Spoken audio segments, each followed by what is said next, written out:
Hello, I'm Malcolm Perrins from the Jeanneau Owners Network, and I'm here at the London International Boat Show, and I'm with Erik Stromberg, who's the Sailboat Director for Jeanneau, and we're really lucky to have a really good opportunity to have a look at the new Sun Odyssey 349. But before that, I wanted to ask you, Erik, you know, 2014 must be a really exciting year ahead for you and Jeanneau. You've got 3 new boats coming forward in the sailboat section. You've got the Sunfast 3600, the Jeanneau 64, the big new flagship yacht, and we've got this, now the smallest in the range, the Sun Odyssey 349. 3 very different boats from different designers, and I was just wondering if you can give us a little bit of an insight of the rationale and logic behind that. It is very true, and it speaks really to the force and the strength of Jeanneau to be able to work in a variety of different segments of the market. Obviously, the Jeanneau 64 is a flagship product. It's Philippe Briand and Andrew Winch design, so it's a very, very high-end boat. So we had to go and look at high-end suppliers. Our competitors in that size range are some of the top yacht manufacturers on the planet. So we had to look very carefully and craft a boat at that size that was very different than what we had done in the past. So there was a big learning curve for us on that end. On the Sunfast 3600, which again is a radically different boat. It's a high-tech race boat. It involves a lot of research and development in terms of materials. We're doing it with a one-shot infusion molding, which involves molding both the structure and the hull in a one-shot infusion mold. So that's a very high-tech way to build boats. It's the way you build, America's Cup catamaran. So it's a big commitment in terms of R&D. So again, very different than the other yachts. And then the 349, which is actually for me one of the most exciting boats, because it is whereas the other boats are very specialty type boats, and they're boats that we need for the brand, for our dealers, for the world, and so forth.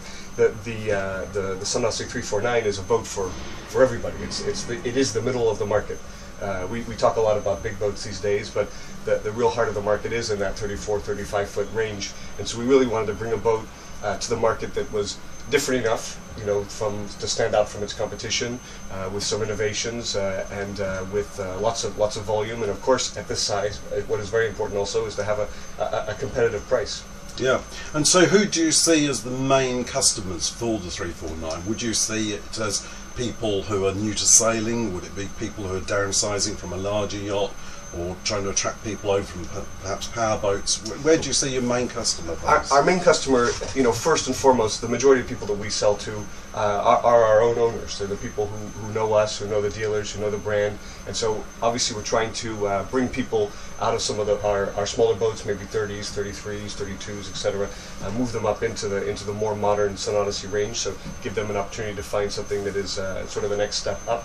We do have a fair amount, and more really, of people downsizing from larger yachts to say, my family's perhaps left, and I don't necessarily need a 45-footer anymore. I want to come back to something that. So we had to bring a certain level of comfort for people who were coming from larger yachts who had certain expectations. So we have options like heating and air conditioning and so forth that we didn't necessarily have on yachts like this in the past. And then we do have the main competitor to boats in this size, in fact, is in the used market, because at this price point and at this size, you can look around and you can buy a 4, 5, 6-year-old 34, 35 footer. So you had to make a boat that really stood out from also the older boats, because you had to be able to bring something more to the table. So those 3 segments are really the people that we're looking for this boat. And on the 349, there's quite a lot of new innovative ideas I've seen just looking briefly at the boat and through the brochure. But things like, you've got different keel and rudder configurations, you've got different rig configurations. Maybe you could give a little bit of an insight to that as well. Obviously, on this side, because we are selling to a world market, we wanted to be able to adapt the boat, on a common center, a common platform of the boat, to be able to adapt it to all the different sailing regions. So we have, the boat is always done with the twin rudder design, so that's a modern design for for the boats these days, which gives you a wide aft section, easy control of the boat. You know, never loads up on the helm and so forth. So that was an important part. And married with that, we can do a deep keel, so a sort of a standard L-shaped deep keel. We can do a winged show keel, so that gives us a minimum draft with a maximum lift. So that's good for areas where it's fairly shallow. And we'll be bringing to market in the next couple of weeks a swing keel version, which is an exterior swing keel. So it won't intrude into the interior? It won't intrude. Yeah. It'll be underneath the box area here of the table, but it will allow you to have, it'll be a hydraulic control that is controlled from the helm. And in this type of swing keel, you have almost an equal weight to the deep keel. So you have a high performance shoal keel model for areas like the east coast of England and other areas where we have a very sensitive, you know, shoal areas that need a boat with a variable depth. Excellent. And on the rig configurations, I noticed the boat show model's got a self-tacker, and you've also got some sort of fat head type mainsail options. In the same logic as the keels, we wanted to try to fit into a variety of different parts of the market. So obviously the self-tacker has become something that is more and more popular, starting in Scandinavia, but now spreading out really throughout the world. So we have that possibility. The standard rig has a classic mainsail and 106% Jeanneau. Then you can use the self-tacker if you want. We have, of course, a furling mast, in-mast furling. And then we have this other option which we wanted to put into place. One of the innovations on the boat is that it doesn't require a backstay. We have 30-degree aft-swept spreaders. So the backstay is in fact an option. You can have it if you want, but it isn't necessary for the boat. And you can still use a full kite with that. You can use it. You can do all the sailing of the boat. The boat doesn't require it at all. We do offer a backstay that is an adjustable backstay for somebody who likes to trim a little bit up the boat, but the boat is perfectly fine without it, and that allows us to offer something like a square-topped fat head mainsail, and that is a fantastic, more modern sail plan because it gives you a lot more sail area in the mainsail, while maintaining the boat still very easy to control and so forth. So. Excellent, excellent. So just briefly going back to the other couple of models we mentioned, Sunfast 3600, the number one is in the water. That's correct. And it looks like the performance is really going to be exceptional on this boat.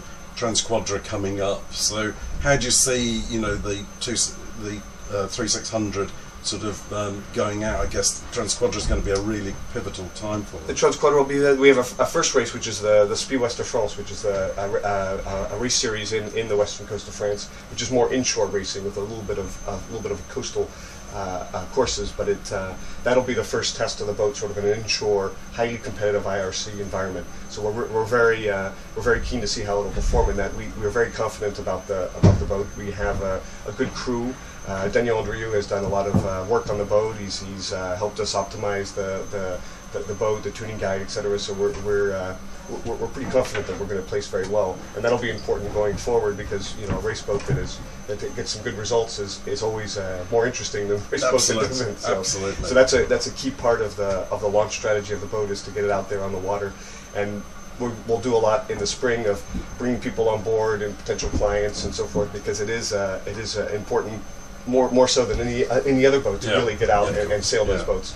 So real good luck with that. And the Jeanneau 64, when are we going to see her on the water? The boat actually is just in build. The hull number one is in build, and it'll be out on the water in March. Right, so it's coming very right around the corner, and we'll be launching. We'll do a big launch event this summer for the boat, for the press, for the VIPs, for any potential clients and dealers and so forth. And we'll do the first big boat show that it'll be at the Cannes Boat Show here in 2014 in September. Fantastic! I really look forward to seeing that. So, Erik, thanks very much for your insights. That's great. Really wish you a happy New Year and all the best for 2014. And hope to see some of the boats up on the water soon. That's Malcolm Perrins from Jeanneau Owners Network. Thanks very much. Bye.